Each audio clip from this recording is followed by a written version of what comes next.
안녕하세요. 매일 새로운 사연을 전하는 읽어주는 사연 라디오입니다. 구독과 좋아요, 많은 공유 부탁드립니다. 오늘의 사연 시작하겠습니다. 결혼한 지는 이제 반년도 안 지났는데 이대로 계속 결혼 생활을 이어갔다간 좋을 거 하나도 없을 것 같아 이혼을 준비 중인 여자입니다. 3인성어라는 고사성어가 있잖아요. 말 그대로 세 사람만 모이면 없는 호랑이도 만들 수 있다는데 그 말이 딱 무슨 말인지 이제서야 이해가 가네요. 저 혼자만 아니라고 백날 말하면 뭐하나요. 남편까지 포함한 사남매에 시부모님까지 합하면 6명인 대가족인데 3명이면 호랑이 한 마리 만든다는데 6이서 동시에 2마리를 만드니 어디 저 혼자서 버틸 재간이 있겠나요? 식가족 전부가 똘똘 뭉쳐서 제가 틀렸다고 하는데 저만 빠지면 이 집구석에 평화가 찾아올 것 같으니 제가 빠져주려고요. 결혼 전에는 정말 대가족에 이렇게 화기애애한 집안이 또 있나 싶었는데 지들끼리만 화목한 집안이라는 건 결혼을 하고 나서야 알았습니다. 결혼 시작하자마자부터 첫 단추가 좋지 않았어요. 신혼여행 다녀와서 시부모님 댁으로 인사드리러 갔는데 시부모님 집에 신우들까지 온 가족이 모여가지고 있었습니다. 결혼한 첫째 신우는 시매부의 시조카까지 데리고 왔고 결혼 안 한 막내 신우는 자기 지금 만나고 있는 남자친구까지 데려와서 말입니다. 저희 신혼여행 다녀온 게 뭐라고 이렇게 다 같이 반겨주시나 했는데 저를 반겨주는 게 아니라 제가 신혼여행지에서 사왔을 선물을 반겨주러 온 거였더라고요. 애초에 신혼여행지에서 선물 같은 건 따로 구매하지 않았습니다. 이미 결혼 전에 시어머니 현금예단부터 신우들이 원하는 명품 가방도 다 예단으로 해줬으니 굳이 신혼여행지에서까지 좋은 선물 사올 필요 없다고 생각했거든요. 가져온 거라고는 공항 면세점 들러서 사온 과자나 초콜릿 같은 디저트류가 전부였습니다. 집에 두고 있다가 만날 때 하나씩 주는 것보다 한 번에 다 줄 수 있었기에 편한 건 있었는데 과자 사온 거 다 돌렸는데도 장난치지 말라는 식으로 진짜 선물을 꺼내보라 하더라고요. 그런데 진짜 없는 걸 알더니 그러는 거 아니라고 하는 겁니다. 특히 형님은 자기 결혼했을 때 신혼여행지에서 남편 명품 지갑 사왔던 이야기를 들먹이면서 받은 게 있는데 어떻게 염치도 없이 빈손으로 돌아올 수 있냐고 하는 거예요. 형님 결혼했을 때면 제가 남편하고 연애하기도 전 이야기인데 그때 남편한테 선물해줬다고 보답을 왜 저한테 찾는지 모르겠더라고요. 제가 받은 것도 아닌데 말입니다. 남편도 어이가 없는 게 제가 받은 것도 아닌데 왜 선물을 저한테 찾냐고 한마디 해주면 될 걸 가지고 제가 저 혼자서 면세점에서 이것저것 사들고 오길래 당연히 챙겼을 줄 알았는데 몰랐다고 하면서 이게 다 제 탓이라는 듯이 책임을 저한테 떠넘기더라고요. 지 가족들이 그렇게 나올 걸 알았으면 여행지에서 지 가족들 욕심이 보통이 아니라 뭐라도 해가야지 않겠냐고 미리 귀뜸이라도 해주던가 지 돈 주고 뭐라도 챙겼던가 했어야지. 면세점 돌아다닐 때 다리 아프다고 공항터미널 의자에서 자빠져 자놓고서는 자기는 아무 잘못 없다는 식으로 저렇게 나오니 어이가 없었습니다. 시모는 거기다 대고 저한테 그런 건 당연히 여자가 챙기는 게 맞다고 하시고 첫째 신우는 이제부터라도 시댁 무서운 줄 알았으면 다음부터 잘하겠지 이러고 있는데 어이가 없더라고요. 과자 가져온 거 다 돌리고 나니 막내 신우는 왜 자기 남자친구 거는 없냐고 툴툴대고 있는데 온 가족들이 염치라는 게 있기는 한가 싶었습니다. 하다하다 신우 남자친구까지 챙겨줘야 하나 싶었네요. 나중 가면 아예 사돈의 팔촌까지 챙기라고 할 건가 싶었어요. 그나마 둘째인 도련님은 막내 신우 달랜다고 자기 앞으로 들어온 과자 선물을 신우 남자친구한테 양보를 하대요. 거기까지만 보면 그나마 이 집구석에서 제일 정상적인 사람 대접을 해줄 텐데 그러자마자 저를 쳐다보더니 자기도 여자친구가 있다고 다음부터는 인원수 잘 맞춰서 챙겨오라고 하더라고요. 멀쩡한 사람이라고 오해한 제가 다 한심스러웠습니다. 시아버지는 저한테 제가 맏며느리니 앞으로 집안의 기둥이 될 텐데 식구들 잘 챙겨버릇해야 한다고 말씀을 하셨고요. 어찌저찌 인사는 다 끝내고 신혼집으로 향하는 길이었는데 솔직히 상황이 그 모양인데 집에 돌아가는 길이 당연히 분위기가 좋을 수가 없었지요. 남편하고 대판 싸웠습니다. 이게 무슨 꼴이냐고, 자꾸 이런 식이면 나는 당신 가족들하고 절대 잘 지낼 수가 없다고요. 중간 역할 똑바로 해줄 거 아니면 앞으로 시댁에 무슨 일이 있으면 나는 빠지겠다 했습니다. 그리고 네 가족 챙길 일 있으면 알아서 직접 챙기라고 했어요. 제가 뭘 해주길 기대하지 말라고요. 각자 집은 알아서 각자 챙기자고 했습니다. 지금 후회하는 건 신혼여행 돌아온 첫날부터 이렇게 세게 신호를 줬는데 그때 빨리 결정 내리지 못하고 재빨리 정리하지 못했다는 거예요. 남편이 중간 역할을 잘 못하는 걸 고쳐서 쓸 수 있다고 믿었던 겁니다. 애초에 사상부터가 며느리라면 자고로 시가 식구들한테 찍소리도 못한다는 생각을 가지고 있는 놈을 고쳐서 쓰려고 했으니 거기서부터가 문제였지요. 신혼여행 다녀와서 2주일 뒤가 남편 남동생, 그러니까 도련님의 생일이었어요. 생일 파티 한다고 시댁에서 모이기로 했는데 시어머니한테 전화가 왔습니다. 무슨 일인가 했는데 시동생 생일 파티하기 전날에 시댁에 와서 하루 자고 가라고 하더라고요. 왜 멀쩡한 신혼집 냅두고 시댁 와서 자고 가라는가는 안 봐도 뻔한 일이었죠. 식구가 많으니 먹는 입도 많다고 음식 준비 혼자서 못하겠다고 하는 소리입니다. 같이 사는 신우도 있는데 시동생 생일상을 며느리인 저한테 준비시킬 심산인 거죠. 회사 때문에 그렇게는 못할 것 같다고 했어요. 시어머니는 퇴근하고 오라는 건데 회사 탓을 하냐며 몰아시길래 회사가 요즘 바빠서 야근도 많고 그날은 정말로 밀려있는 잔업을 해야 해서 가지 못할 것 같다 대답했습니다. 그러니 시어머니는 저한테 휴가를 쓰라고 하더라고요. 제가 미쳤나요? 시동생 생일상 차려주려고 며칠 안 되는지 휴가를 써버리게요. 거기에 결혼식 때문에 남아있는 휴가도 많이 없는 상황이었고요. 그러니 더욱더 저희 소중한 휴가를 시동생 생일상 차려주는데 쓰고 싶지 않았습니다. 시어머니가 그러면 자기 혼자 어떻게 그 많은 사람 음식을 준비하냐고 하더라고요. 시집간 큰신우 전업주부하고 있는데 큰신우 부르시라 집에도 아가씨 같이 살고 있지 않느냐 물어보려다가 더 길게 말해봐야 심호심기만 건드릴 것 같아서 저는 잘 모르겠고 그날은 휴가도 쓸 수 없고 안타깝게도 도와드릴 수 없다고 딱 잘라 말했습니다. 그리고 그날 저녁에 남편하고 같이 집에서 쉬고 있는데 시어머니한테 또 전화가 걸려왔어요. 당신한테 좋은 생각이 떠올랐다 하시더니 아직 도련님 생일까지 시간이 있으니 제가 퇴근하고 틈틈이 음식 한두 가지씩 미리 집에서 준비를 해놓으면 되겠답니다. 하지만 저는 여전히 제가 왜 시동생 생일상에 올라갈 음식을 해야 하는지 이해가 가지 않았습니다. 가만 대답하면 이제 앞으로 신우도 둘이나 되는데 신우 생일날도 상 차려오라고 하고 온갖 무슨 날마다 불려다니면서 시가족들 밥상 차리는 사람이 돼버리는 거 아닌가 하는 생각이 들어서 저도 일하느라 바쁘고 집에 돌아오면 아주 진이 빠진다고 그렇게는 못하겠다고 대답을 했지요. 그런데 시어머니가 저한테 서운하다는 겁니다. 애초에 그게 서운한 일인가 싶었고 저한테 이런 거 2번 다시 부탁도 하지 말라고 말하려 하고 있는데 남편이 전화기를 뺏어가더군요. 그러면서 자기가 잘 말하고 오겠다고 전화기 들고 방에 가서 심호하고 둘이 통화를 하더라고요. 며느리인 제가 싫다고 하는 것보다 남편이 말하는 게 낫겠다 싶었고 저도 조금 감정이 격해져 있어서 더 이야기했다가 시어머니하고 싸울 수도 있겠다는 생각이 들어서 남편이 알아서 잘 처리하도록 맡겼습니다. 한 10분쯤 지나서 남편이 방에서 전화 끝내고 나오더라고요.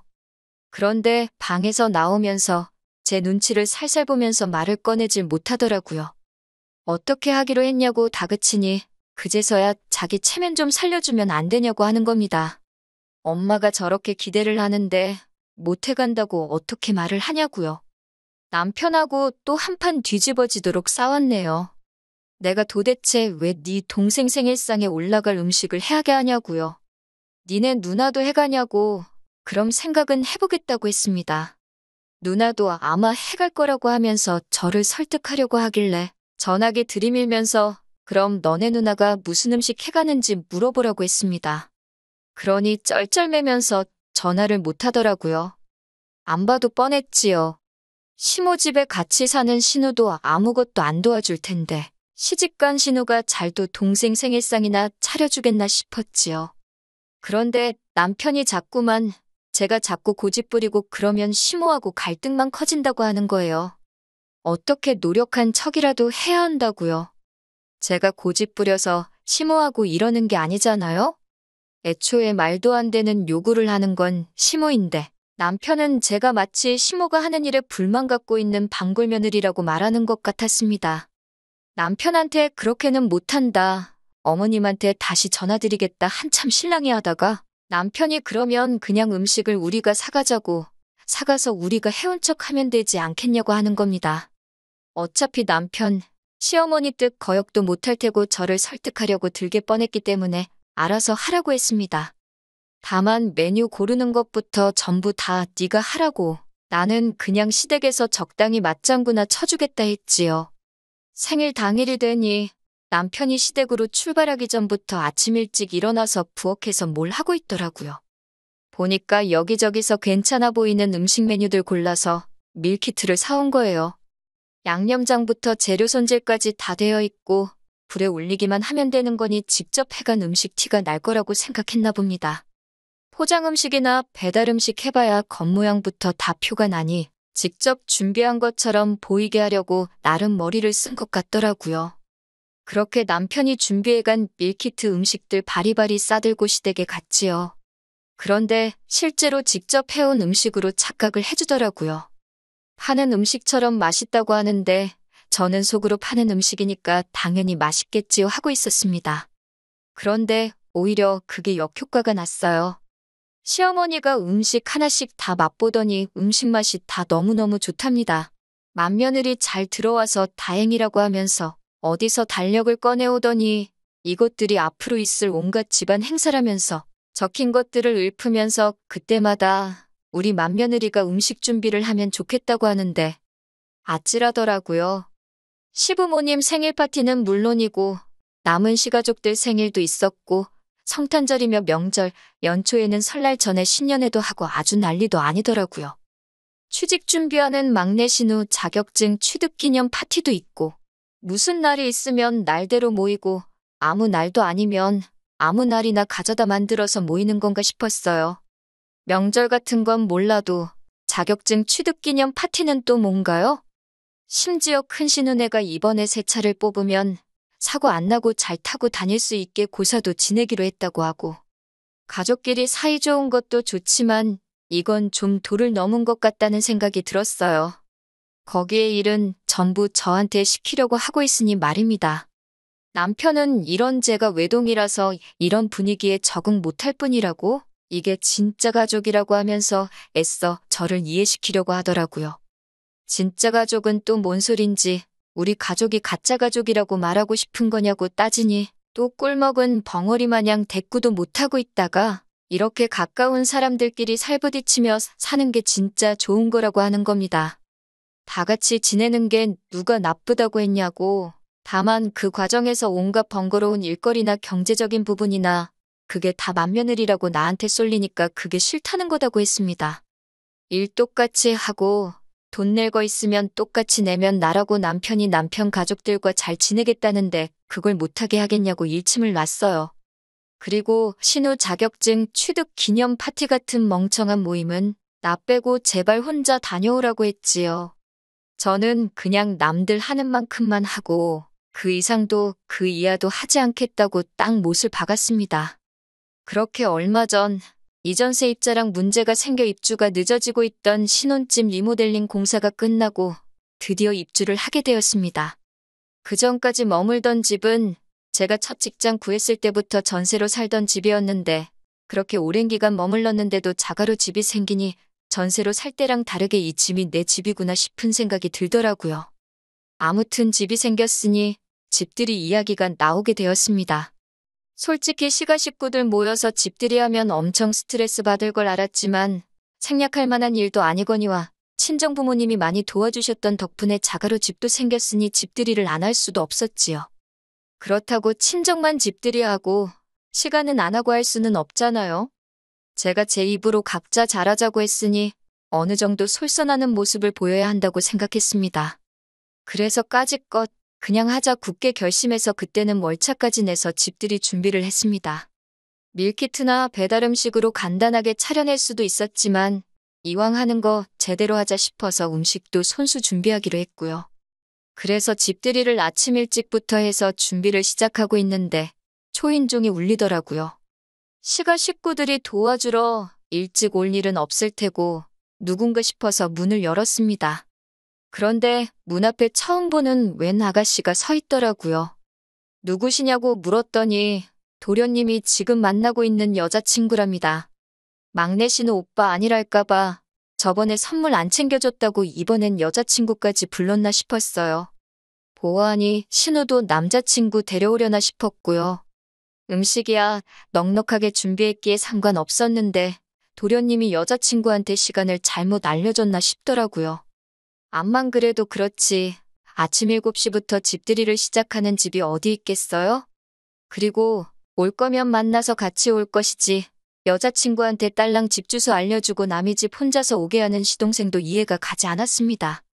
집들이 시간은 오후 7시라고 시간을 아무래도 잘못 알려준 것 같다고 했어요. 어차피 시동생도 똑같이 시간을 잘못 알고 있으면 얼마 안 있어서 도착할 거라 생각했거든요. 그러니 안에 들어와서 조금 기다리다가 시동생 도착하거든 둘이 어디 가서 데이트라고 하고 오라고 할 심산이었는데 시동생 여자친구가 난감한 표정을 지으면서 어머님이 자기를 보내서 온 거라고 하더라고요. 집들이 하니까 음식하는 거 도와주라고 했다네요.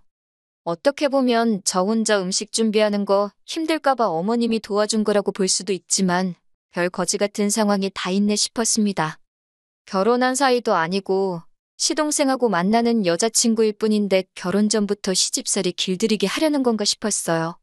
솔직히 도와주려면 시어머니가 직접 오셔도 될 일이고 신우들도 집에서 놀고 있잖아요? 일은 남의 집 사람이 하는 게 당연하다는 듯이 생각하는 게 어이가 없더라고요. 그래서 시어머니한테 바로 전화를 했지요. 시동생 여자친구가 왔는데 어머님이 도와주라고 보낸 게 맞냐고요.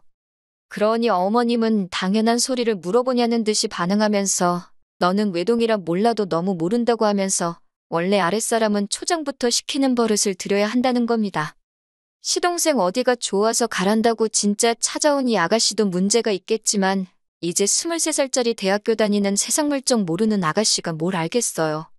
그냥 남자친구 어머니가 시키는 거니까 하는 수 없이 온 거라는 생각밖에 안 들고 그걸 보내라고 한 어머님이나 그걸 가라고 부추긴 시동생이나 일손 돕겠다는데 뭐가 문제냐는 남편 꼬라지를 보고 있으니 자기들끼리만 화목한 이 집구석 식구들이 며느리들 알기를 아주 우습게 알고 있구나 하는 생각이 들었습니다. 그래도 찾아왔는데 그냥 보낼 수는 없으니 안 도와줘도 좋으니 편히 쉬고 있으라고 했어요. 저녁 시간 돼서 집들이 시작하니까 시가 식구들 한 명씩 도착하는데 집들이라고 손에 선물이라고 들고 온 게 큰 신우가 휴지 하나 사들고 온 게 전부였습니다. 뭐 대단한 선물 바란 건 아니지만서도 말도 안 되는 시댁 행사 강제 참여시키는 건 고사하고 당장 시동생 생일상까지 부탁하던 사람들이 주거니 받거니 하면서 저도 가족의 일원으로 인정해주는 것처럼 보이진 않았어요. 집들이 끝나니까 당연한 듯이 또 시동생 여자친구 시켜서 뒷정리 도와주라 그러고는 지들끼리는 잘 먹었다 하고 뒤도 안 돌아보고 집으로 돌아가더군요. 심지어 자기 여자친구인데도 시동생은 시부모 차 타고 따라서 집으로 돌아갔고요. 이 아가씨도 참 심란하겠다 싶더군요. 뒷정리 도와준다고 옴짝달싹 못하고 있길래 손님이 무슨 일을 하냐고 그냥 돌아가라고 했어요. 시동생한테 가스라이팅을 얼마나 당한 건지 계속 눈치 보고 있길래 오늘 아침 일찍부터 와줘서 너무 고생 많았다고 하면서 아가씨가 우리 도련님이랑 얼마나 깊은 사이고 어떤 미래까지 그리고 있는지는 모르겠지만 아가씨 앞으로 앞날이 창창한데 굳이 도련님하고 꼭 결혼해야겠다는 생각 아니면 일찌감치 헤어지는 게 좋겠다고 했습니다. 지금 나 보라고 나도 결혼한 지 반년도 안 지났는데 벌써부터 회의감을 느낀다고요. 제 말이 끝나기 무섭게 펑펑 울길래 어르고 달래서 집에 보냈습니다. 아가씨 배웅해주고 집에 돌아왔는데 남편은 집들이 끝나고 어지러진 상에는 손도 안 대고 소파에 걸터 앉아서 TV 보고 있더라고요. 안 그래도 도련님 여자친구 보고 생각이 많은데 집안일은 내일이라고 거들떠도 안 보는 남편 꼬라지 보니 우라가 치솟더라고요. 니네 식구 밥 먹은 건데 치울 생각도 없냐고 한마디 하니 남편이 며느리가 돼가지고 며느리 노릇 똑바로 안 하냐고 하는 겁니다. 왜 저렇게 뿔이 났나 했더니 지네 엄마가 신경 써서 시동생 여자친구 불러서 도와주게 시켰는데 며느리가 시어머니 성의를 무시했다는 거예요. 치우는 것도 저랑 그 아가씨랑 둘이서 치웠으면 금방 했었을 텐데 제가 쓸데없이 오지랖을 부려서 보내놓고는 그 아가씨가 할 일을 자기한테 떠넘기냐는 겁니다. 제 행동에 제가 책임을 지라는 거예요. 지금 시어머니가 며느리도 아니고 며느리가 될 사람도 아닌 아예 남의 집 멀쩡한 딸을 불러다가 일을 시키는 게 맞다고 생각하느냐 물었더니 여자가 잘해야지 집이 편한 거 아니겠냐고 하는 겁니다. 연애할 때부터 저렇게 잘하는 동생 여자친구를 보고 배우라는 거예요. 자기가 몇 번 참아줬더니만 며느리가 돼가지고 당연히 할 일을 안 하려고 하냐면서 저보고 며느리 노릇 똑바로 하라고 하더군요. 어차피 동생이랑 그 아가씨랑 결혼하면 제 쫄다고 생기는 건데 지금부터 확실히 가르쳐 놓는 게 맞다고요. 그 말을 들으니 남편이나 시가족들이 평소에 어떤 생각을 가지고 사는지 확신이 생기더라고요. 말은 동서 생기면 동서가 서열 맨 마지막이고 제가 수족처럼 부릴 수 있으니 그때 가서 제가 편해진다고 하지만 결과적으로는 저는 시댁에서 뒤에서 두 번째라는 거잖아요. 지난 몇 개월 동안 남편이 중간 역할 조금만 해주면 식가족 일로 싸울 일도 없고 잘 지낼 수 있을 거라고 생각했던 제 자신이 다 한심해지더라고요. 사람 고쳤을 수 없다는데 이건 남편 한 명만 고친다고 될 일도 아니었던 거예요. 오히려 이 집 식구들 중에 혼자 이게 틀리다고 생각하는 제가 비정상이었던 거예요. 이 결혼 생활 끝까지 끌고 가봐야 저도 똑같은 사람 되겠다 싶더라고요. 가스라이팅이 그래서 무서운 건가 싶었습니다. 이 집구석에 막내 며느리 누가 들어올지는 모르겠는데 참 불쌍하겠다 싶었고 맏며느리인 저도 결국 나중에 가선 시부모 부양은 둘째치고 큰 신우네 애라도 생기면 그 애까지 제가 맡아 키우겠다 싶은 생각이 들었습니다. 자기들끼리 화목한 집안에 제가 빠지는 게 도와주는 길이 아닐까 하는 생각이 들었어요. 며칠을 더 생각하다가 남편한테 이 집에서 더 이상 며느리로 살지 못하겠다고 더 시간 끌 필요도 없겠다고 말하고 이혼하자고 했습니다. 지금은 숙려기간 중이고 결혼기간이 짧은지라 합의 이혼하게 될 것 같습니다. 시동생은 여자친구랑 헤어진 것 같더라고요. 가족끼리 워낙 똘똘 뭉치는 집구석이니 똘똘 뭉쳐서 제 탓만 하고 있겠지요. 더 빨리 결정 내리지 못한 게 후회되지만 더 길게 시간 끌지 않은 걸로 위안 삼으려고 합니다. 아무쪼록 시가족들은 앞으로도 자식들 결혼시키지 말고 그냥 화목한 가족들끼리 평생 같이 지냈으면 좋겠어요. 애먼 사람 부려먹지 말고 말입니다. 긴 이야기 들어주셔서 감사합니다. 오늘의 사연은 여기까지입니다. 구독과 좋아요, 알람 설정해주시면 앞으로 더 좋은 사연으로 찾아오겠습니다. 감사합니다.